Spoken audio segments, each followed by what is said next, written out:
What's up everyone? Coming at you with another Aero building video. Today I wanted to go through my process on how to build a competition worthy Aero for hunting. Stay tuned. So I want to preface this video with a couple different things. When you get to building your arrows, you want to choose a good quality shaft that has a tight tolerance as far as grains, variance, and straightness. I chose a Pierce Platinum, just a personal preference. It's excellent small diameter shaft, good for fighting the wind as far as long range accuracy, and you don't have to do a lot to get these things to shoot well. I always start by cutting off of both ends, or whichever is the straightest portion of the shaft, that's what I keep. So I'll put them on my spinner and I'll watch each end, and whichever ends have the most wobble, that's what gets cut off. So I shoot a 26.5-inch carbon to carbon shaft. If it's all on the front, then I'll cut that off of the front that's wobbling. If it's equal both sides, I'll cut it equally. So my labels don't always match up, but I'm left with the best possible straightest portion of the shaft that I can get. These typically come out within 1 grain of each other, and I can manipulate my components up front to get them to match perfectly if I really want to.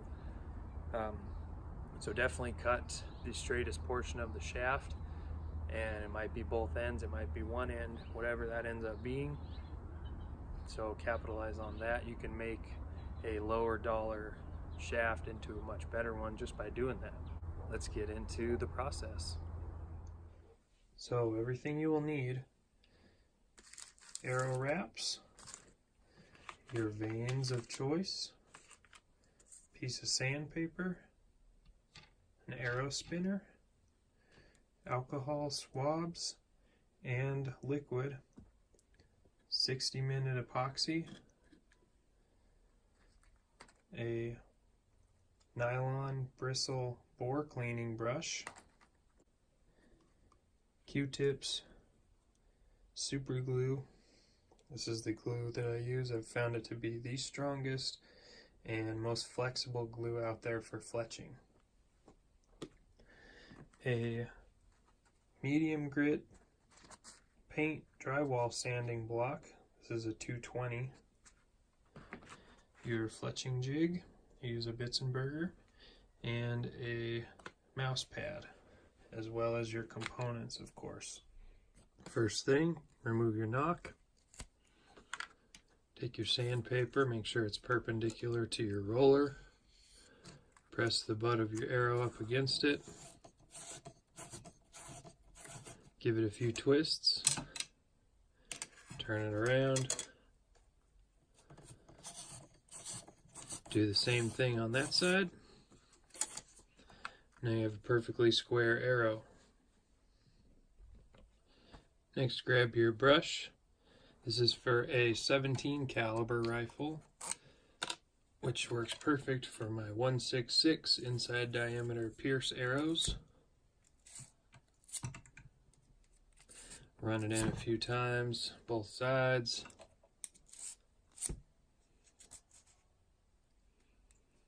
That's just cleaning it out. Pour some alcohol.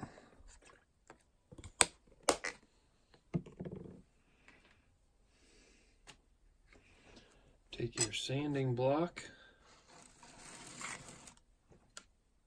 and you're going to do just the side that you're going to fletch. I can see the mark from the knock, so I don't need to do that. And just give it a twist.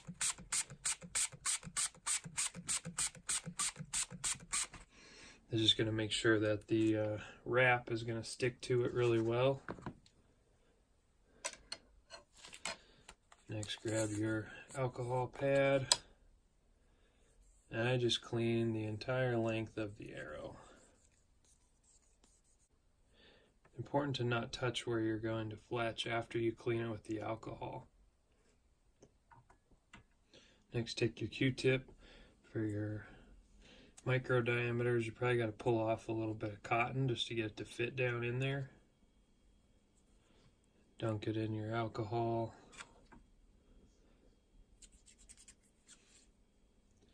You don't really need to clean both sides, but you might as well. It's going to give you better knock fit in the back end, as well as obviously for your insert in the front of the Aero. And you take your Aero wraps, do as best you can to not touch these either. So I just grab a pair of tweezers, pull it off. You kind of got to touch the top corner, but it's not a huge deal. And I got this nice 90-degree angle here that helps me line it up.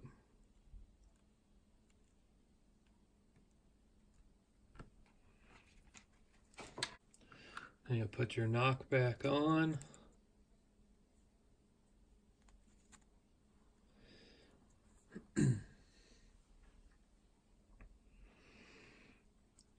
Grab your Aero. I always orient my knock with the label and then start with the label facing up just for consistency.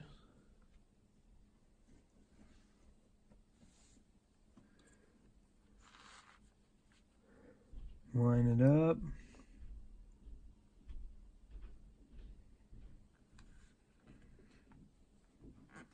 Press down and roll.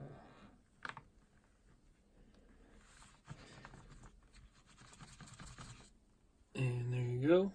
Nice wrapped Aero. Now we're going to grab our sanding block again. We're going to sand the wrap. Make sure you go the direction of the wrap so you don't damage it or unroll it at all. Just scuff it up a tiny bit. That's going to give those veins something to stick to. And then be sure to wipe it off one more time. And don't touch that part that you're going to stick the veins to. Alright, we're going to prepare our veins. So, if you watched the last video that I put out, these are the Vanetec Super Spine. These are the 2.3s. I'm going to mount these on my fixed blade broadhead arrows. A little bit more steering. Take it and run it on a corner of your sanding block. Set it aside.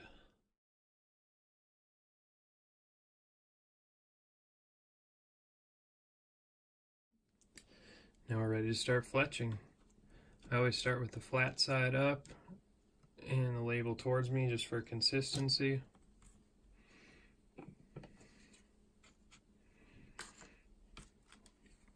Take your vein, figure out what your spacing is that you want.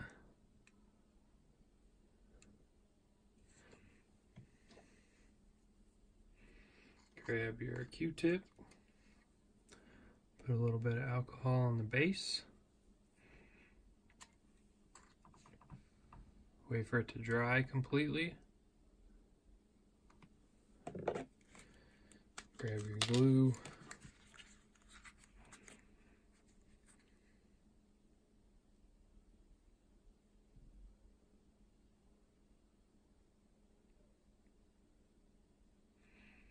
Run a small bead throughout. And you can kind of spread it out a little bit.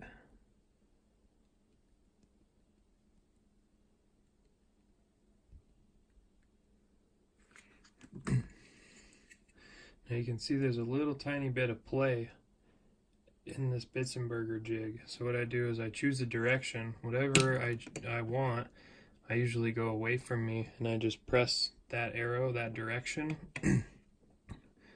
when I stick the vein onto the shaft of the arrow. So I'll press it down, then I'll use my thumbs to maintain that rotated position. Make sure the back of the jig is all the way up against the stop, and I'm just holding it for 20 seconds until the glue starts to set. And then I'll remove my clamp. Grab another Q-tip and dab some alcohol on it and kind of wring it out against the side of your container. And then I take that and I wipe the excess glue First I'll do one side up, and I'll use that little bit of extra glue to put on the front of the vane, and then I'll do the opposite on the other side. Go down and use that little bit of extra glue, put it on the back side of the vane. I've heard this be called tipping and tailing, which I don't really care what it's called. I just know that it keeps the vanes from falling off, so I do it.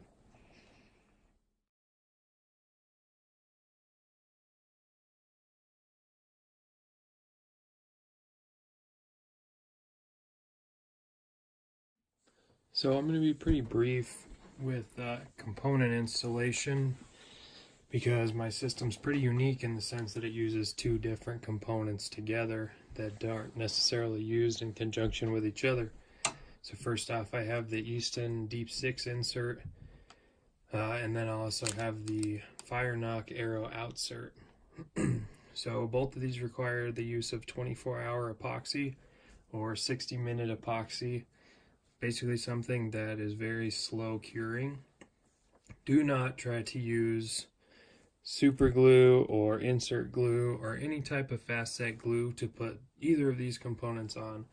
With these, what will happen is you won't be able to get them all the way into the shaft, and you'll be super pissed off that you ruined an Aero. And with these, what happens is it becomes brittle, and these will potentially break off or not have the flexibility that using the long cure epoxy gives you. So just use the 60-minute and be patient. So for the epoxy, the only real trick is making sure you get equal amounts of both compound and mixing it up real well. You really don't need a lot at all. This is probably enough to do 6 or 7 inserts, but we're going to do it anyways. So I'll clean off my insert with alcohol just to get as good of a adhesion as possible. I'll also sand it. Probably should have cleaned it after I sanded it. So we'll do that again real quick. And the inside of my Aero is all ready to go, because I already sanded that with the bristles and it's clean. So we're just going to take a little tiny bit of our epoxy, put it on the end,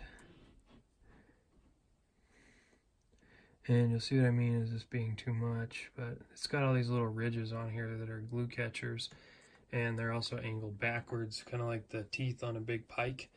So they can only go in one direction. So you'll push that in, grab your little tool that they give you, and go until it stops. Now I'll just take my Q-tip again and just clean off a little bit of the excess epoxy if there is any. And number one important rule about using these hit inserts is leaving the Aero horizontal for 24 hours. If you leave it any other orientation, this insert is going to slide all the way down into the middle of your Aero, and that's not where you want it. You want it up here. I'm only using this insert to add a little bit of weight up front, but in the instance of you wanting to use the hit insert as a component system with something like maybe an iron wheel, impact collar, or something similar, this is what you need. You need to use the tool and get it to that proper spacing in order to be able to use the Deep 6 components. So we're going to set that off to the side, let it dry. And we'll do one more Aero just for the sake of demonstration. I know I've had a couple people ask me about using the Deep 6 inserts with Pierce Platinums, and it's a good system. It looks really clean, and you can get it to spin pretty dang concentric without too much effort, so that's always a plus. It does kind of limit your broadhead selection, but honestly that's not a huge issue now, as that Deep 6 has really caught on. as far as popularity goes. I know the iron wheels come in a deep 6, and I almost thought about doing that this year, using those collars and the iron wheel broadheads, but I didn't feel the need to spend $100 for 3 broadheads that I'm going to use for 10 days out of the year. Besides, I've already got the standard thread iron wheels, and those Firenock Outserts are seriously one of the best component systems that I've found. Again, check out the last video I did on the micro diameter Aero builds, and I go in depth on how all that stuff works and how it came out, and all the testing that I did as well. So there's that. We got 2 deep 6 weighted Aeros ready to go. So it's been 24 hours. Our head insert is installed in the shaft. Now we're going to install our Firenock Outsert. So first thing you're going to want to do is take some sandpaper, kind of roll it up, and then sand the inside of the Outsert so you get a better adhesion to the Aero shaft.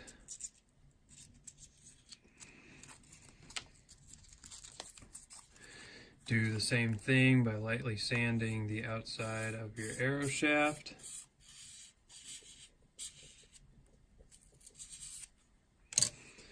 And you'll take your alcohol pad or your Q-tip, and you'll clean both of those components.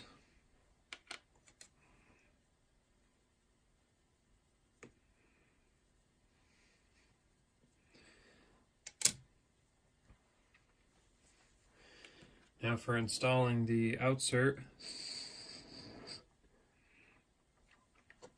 I like to take a perfect field point. Gold tip makes a really sharp point on theirs, so we'll use theirs.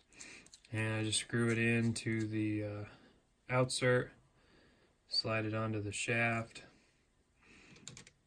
and I take my slow spinner here and I spin it to make sure that it's perfectly in position to be concentric. And what I've done is I've taken a small piece of graph paper and plotted it so the point of the arrow rides on that cross point there. And once I find that it's perfect, I'll mark it with a silver Sharpie. And that looks to be pretty good there, so I'll put a dot on the Outsert as well as the shaft so they line up. Now we're good to go. And I'll take my epoxy, put a little bit on the Aero, that's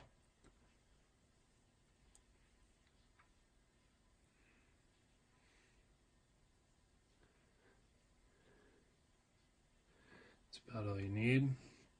And I'll line that back up with my dots, slide it back on, grab a Q-tip and clean off the excess epoxy that you put on.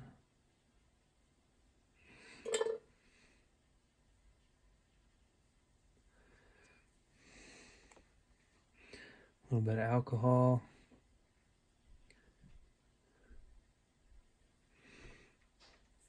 And then I'll grab my field tip one more time before that epoxy sets. I'll just check it one last time to make sure it still spins true.